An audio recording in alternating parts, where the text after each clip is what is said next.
জাতিসংঘের সাধারণ অধিবেশনে প্রধান উপদেষ্টা ডক্টর মোহাম্মদ ইউনূসের ভাষণ প্রদানের দিন দলীয় ব্যানারে জাতিসংঘ ভবনের সামনে সমাবেশ করেছে কমিটিবিহীন যুক্তরাষ্ট্র বিএনপি। সমাবেশ সর্বস্তরের বিপুল সংখ্যক দলীয় নেতাকর্মী অংশ নেন। বিস্তারিত রিপোর্টে। জাতিসংঘের ৮০তম সাধারণ অধিবেশনে বাংলাদেশের অন্তর্বর্তী সরকারের প্রধান উপদেষ্টা ডক্টর মোহাম্মদ ইউনূসের ভাষণ প্রদানের দিন শুক্রবার দুপুরে দলীয় ব্যানারে জাতিসংঘ ভবনের সামনে সমাবেশ করেছে কমিটিবিহীন যুক্তরাষ্ট্র বিএনপি। ম্যানহাটনের ফার্স্ট এভিনিউ ও সেকেন্ড এভিনিউর মাঝে 47 স্ট্রিটের সমাবেশে সর্বস্তরের বিপুল সংখ্যক দলীয় নেতাকর্মী অংশ নেন। সমাবেশ থেকে ডক্টর ইউনূস সহ তার সফর সঙ্গী বিএনপির মহাসচিব মির্জা ফখরুল ইসলাম আলমগীর ও ভারপ্রাপ্ত চেয়ারম্যান তারেক রহমানের আন্তর্জাতিক বিষয়ক উপদেষ্টা হুমায়ুন কবিরকে স্বাগত জানানো হয়। বেলা 11টা থেকে বেলা 2টা পর্যন্ত চলে এই সমাবেশ। সারা বিশ্বে একটা বার্তা দিব, বিএনপি একটি শান্তির পক্ষের দল এবং আগামীতে জনগণের ভোট নিয়ে, জনগণের ম্যান্ডেট নিয়ে ইনশাআল্লাহ বাংলাদেশের দায়িত্ব গ্রহণ করব। আমরা চাই, আমরা বিগত 15 বছর ফ্যাসিবাদের বিরুদ্ধে আন্দোলন করেছি, নিয়মতান্ত্রিক আন্দোলন করেছি। আমরা কখনো ভাঙচুর, অশ্লীল এবং সন্ত্রাসী কার্যকলাপ করিনি, কিন্তু আওয়ামী লীগ বাংলাদেশে থেকে বিতাড়িত হয়েছে এবং তারা এই পলাতক আসামি সারা বিশ্বে ছড়িয়ে ছিটিয়ে আছে। তারা এখানে গুপ্ত হত্যা চালাচ্ছে এবং তারা সন্ত্রাসী কার্যকলাপ চালাচ্ছে। বাংলাদেশের মানুষ, প্রবাসীরা আমরা ঐক্যবদ্ধভাবে তাদেরকে প্রতিহত করবে।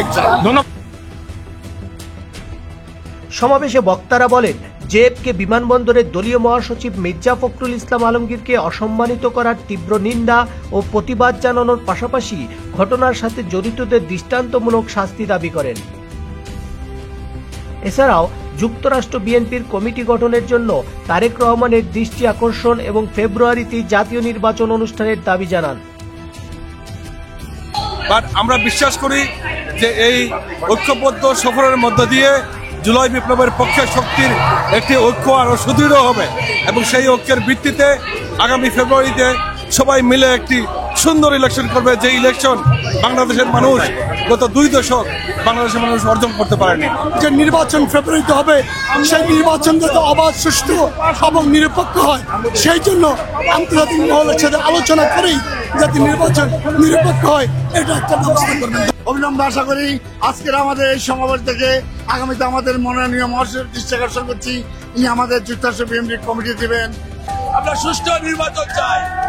এখানে জেএফকে এয়ারপোর্টে তারা গুপ্ত হামলা চালিয়েছিল, তাই আজকে আমরা বিশাল প্রস্তুতি নিয়ে আজকে আমরা তাদেরকে প্রতিহত করতে পেরেছি।